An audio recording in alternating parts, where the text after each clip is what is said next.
नमस्कार दोस्तों, मैं हूं धर्मेंद्र यादव और आप देख रहे हैं पावर प्लांट अड्डा का यूट्यूब चैनल। दोस्तों आज हम बात करने वाले हैं कमीशनिंग ऑफ फैंस, मतलब फैंस की कमीशनिंग के लिए क्या क्या प्रोसीजर करते हैं। तो सबसे पहले मैं आपको बताता हूं कि हम पावर प्लांट में जो कि 3 फ़ैन यूज़ करते हैं। एक तो आपका I D fan, F D fan और P A fan. I D आपका इंड्यूस्ड ड्राफ्ट होता है जो कि फ्लू गैस को सक करके एटमॉस्फेयर में छोड़ता है, और एफ डी होता है फोर्स्ड ड्राफ्ट जो कि सेकेंडरी एयर देते हैं हम कंबस्शन के लिए, वो रहता है। और पी ए रहता है आपका जो कोल को ट्रांसपोर्ट करके फर्नेस तक लेके जाता है। तो चलिए देखते हैं कमीशनिंग के लिए इसका सबसे पहला स्टेज क्या है। तो दोस्तों सबसे पहले हम चेक करते हैं कि जो इनका लूप और कंट्रोल का सिस्टम है उसका इरेक्शन कंप्लीट हुआ है कि नहीं, ठीक ना। और जितनी भी लूप और कंट्रोल सप्लाई की लाइन है, जैसे supply line, return line, drain line, उनका इरेक्शन हुआ है कि नहीं। और DMCW की लाइन जो कि आपका स्किड में आती है कूलिंग के लिए, उसका इरेक्शन हुआ है कि नहीं। अगर दोस्तों ये सब कंप्लीट हो गया है तो फिर हम इसके लूप वाल फ्लशिंग और कंट्रोल वाल फ्लशिंग स्टार्ट करते हैं। फ्लशिंग के लिए सभी प्लांट का अलग अलग प्रोसीजर होता है। जो मैं बताने वाला हूँ उसमें आपकी लाइन जो है, लाइन की फ्लशिंग वो ऑयल से ही करते हैं, ठीक ना। मीन्स कि जो ऑयल आपका ऑपरेशन के टाइम पे यूज़ करेंगे सेम वही ऑयल होता है, बट उस ऑयल को हम ऑपरेशन के टाइम पे यूज़ नहीं करेंगे, उसकी जगह हम उसमें फ्रेश ऑयल डालते हैं फ्लशिंग के लिए। मतलब जैसे कि यहाँ पे यूज़ होता है ISO VG32, ठीक। तो इस ऑयल से हम फ्लशिंग करेंगे, बट फ्लशिंग के बाद इस ऑयल को अलग रख देंगे और जो आपका स्किड है, ऑयल स्किड, उसमें हम फ्रेश ऑयल डालेंगे, ठीक ना।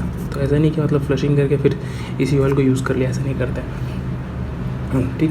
तो इसका जो फ्लशिंग है वो दोस्तों 3 स्टेज में होता है, ठीक ना। 3 स्टेज में होता है। और इसके लिए हमें क्या रहता है कि फ्लशिंग के लिए जो फर्स्ट स्टेज होता है उसके लिए दोस्तों टेम्प्रोरी फिल्ट्रेशन यूनिट होता है। उसकी हेल्प से हम फर्स्ट स्टेज करते हैं। तो इसमें क्या रहता है कि जो फ्लशिंग के लिए आपकी जो सप्लाई लाइन होती है, सप्लाई लाइन, रिटर्न लाइन, ठीक, और एक होती है ड्रेन लाइन, ठीक ना। तो पहले क्या करते हैं हम दोस्तों, लूप बनाते हैं फ्लशिंग के लिए,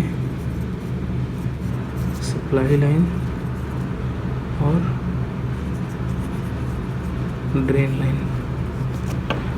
लूप कैसे बनाते हैं, जैसे कि मान लीजिए ये स्किड है आपका, यहाँ से एक सप्लाई लाइन गया है, एक रिटर्न लाइन गया है, एक ड्रेन लाइन है, ठीक ना। Supply, return, drain. तो ये मान लीजिए यहाँ पे इधर कहीं बेरिंग पे जा रहा है, ठीक ना। तो यहाँ पे इसका कनेक्शन दिया हुआ है, ठीक। तो इसमें क्या करेंगे, हम इधर से देंगे और यहाँ पे विद द हेल्प ऑफ अलग से एक एक्सटर्नल पाइप लेके इसका ऐसे लूप बना देंगे, ठीक। तो इसमें आपका फ्लशिंग करेंगे, ठीक ना। और जब इसका कंप्लीट हो जाएगा उसके बाद किसी एक से रिटर्न और ड्रेन का कर लेंगे, फिर सप्लाई या ड्रेन का कर लेंगे, ठीक ना। ऐसे करते हैं, ऐसे लूप बना के। तो फर्स्ट स्टेज जो है वो हम टेम्प्रोरी फिल्ट्रेशन यूनिट से करते हैं। टेम्प्रोरी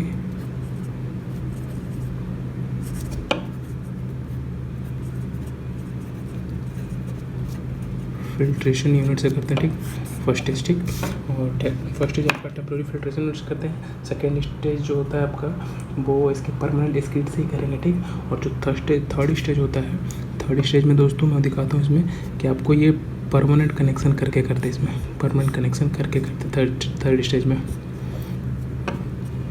तो इसका फ्लशिंग इसलिए ज़रूरी है दोस्तों कि क्या होता है कि इरेक्शन के टाइम पे जो लाइन है आपकी, इन लाइंस में आपके वेल्डिंग या फिर कुछ भी फॉरेन मटेरियल रह जाएगा। अगर इसको फ्लशिंग नहीं करेंगे तो ये डायरेक्ट आपका बेरिंग में जाएगा और इस बेरिंग को डैमेज करेगा। इसलिए दोस्तों हमें इसका फ्लशिंग करना पड़ता है। और इसको फ्लशिंग के टाइम पे जो इसका टेम्परेचर क्राइटेरिया है वो आपको 50 to 55 रखना होता है। तो जो इसका फिल्ट्रेशन यूनिट होता है उसमें जो टेम्प्रोरी फिल्ट्रेशन यूनिट होता है उसमें 2 पंप होता है। पंप का जो डिस्चार्ज प्रेशर होता है वो 5 के 80 रहता है, ठीक। दोस्तों जो नैस का क्राइटेरिया रहता है इसमें ये रहता है आपका 1917-40, जो कि ISO 4406 और 1999 रहता है। तो ये आपका ISO है। और इसको अगर नैस में देखेंगे तो ये आपका इसका जो नैस का नंबर रहता है वो 8 रहता है। दोस्तों मैं एक रफली आपको डायग्राम बना के दिखाता हूँ कैसा होता है हमारा टेम्प्रोरी फिल्ट्रेशन यूनिट। मान लीजिए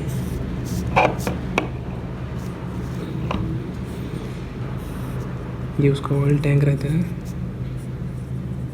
ठीक। और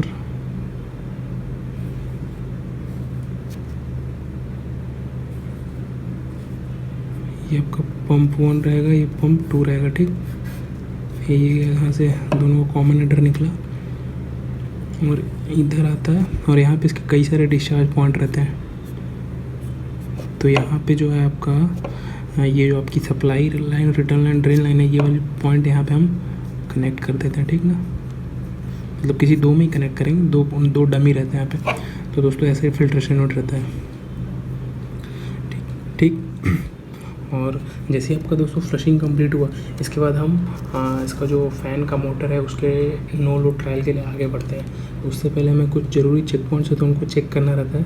उसके लिए हमें चेक करना रहता है कि आपके जो मोटर्स के बोल्ट हैं, बोल्ट टाइटनिंग है कि नहीं। जितने भी मोटर हैं उनकी बोल्ट टाइटनिंग चेक करनी पहले, टाइटनिंग। और वहाँ पे कोई जैसे कि वहाँ पे तो अभी तो कंस्ट्रक्शन चलता है, तो वहाँ पे कई सारे आपके पाइप्स या फिर कुछ भी स्कैप फोल्डिंग रखा रहता है, तो उनको रिमूव करना है पहले वहाँ से, ठीक। बिफोर नो लोड ट्रायल के उसको रिमूव करना है। और जो भी वर्किंग एजेंसीज़ हैं उनसे आपको क्लियरेंस लेना है, और इरेक्शन टीम से भी आपको क्लियरेंस लेना है, ठीक। सारे क्लियरेंस हो जाने के बाद मोटर का सप्लाई चेक करना है। अगर सब कुछ ओके है तो फर्स्ट ऑफ ऑल पहले बम ट्रायल देंगे। बम ट्रायल में हम इसका DOR चेक करते हैं। DOR तो डायरेक्शन ऑफ रोटेशन, अगर ये ओके है देन हम 8 आवर्स नो लोड ट्रायल के लिए बढ़ते हैं, ठीक। 8 आवर्स नो लोड ट्रायल के लिए बढ़ेंगे। देखिए दोस्तों, इस पिक में आप देख सकते हैं आपके return line, drain line, supply line और आपका DMCW इनलेट और DMCW आउटलेट। तो दोस्तों जैसे ये हमारा 8 आवर्स का नो लोड ट्रायल कंप्लीट होगा, इसके बाद हम दोस्तों इरेक्शन टीम हमारी इसको फ़ैन और मोटर का कपल करेगी। फ़ैन और मोटर को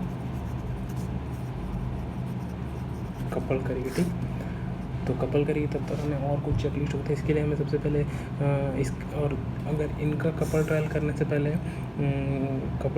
से पहले हमें ये चेक करना है कि आपके जो फ़ैन के बोल्ट टाइटनिंग कंप्लीट है कि नहीं, और जो इसका क्लियरेंस चेक करते हैं with respect to impeller, hub और ब्लेड केसिंग का, ठीक ना। और इसका जो साफ्ट चेक करना है कपलिंग से पहले, साफ्ट का फ्रीनेस चेक करना फ़ैन का, ठीक ना।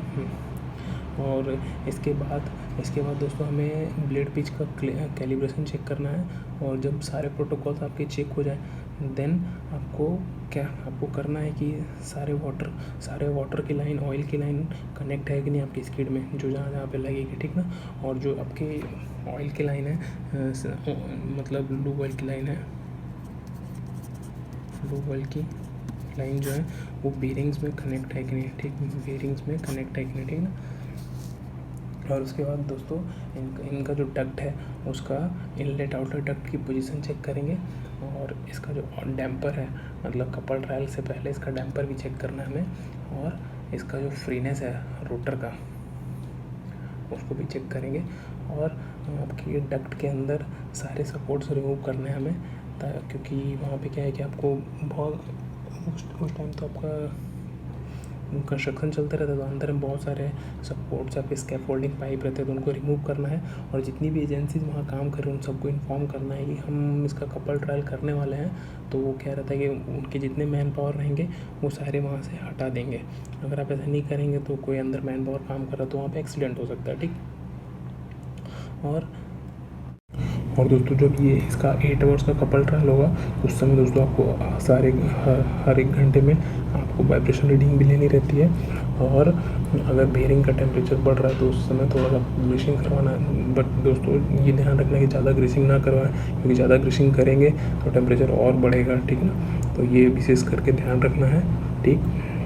ये दोस्तों आप देख सकते हैं ब्लेड पिच का अरेंजमेंट है, ब्लेड पिच का मैकेनिज़्म। ब्लेड पिच से हम आपका जो फ़ैन का एयर फ्लो है उसको कंट्रोल करते हैं। और ये देखिए फ़ैन का सक्शन।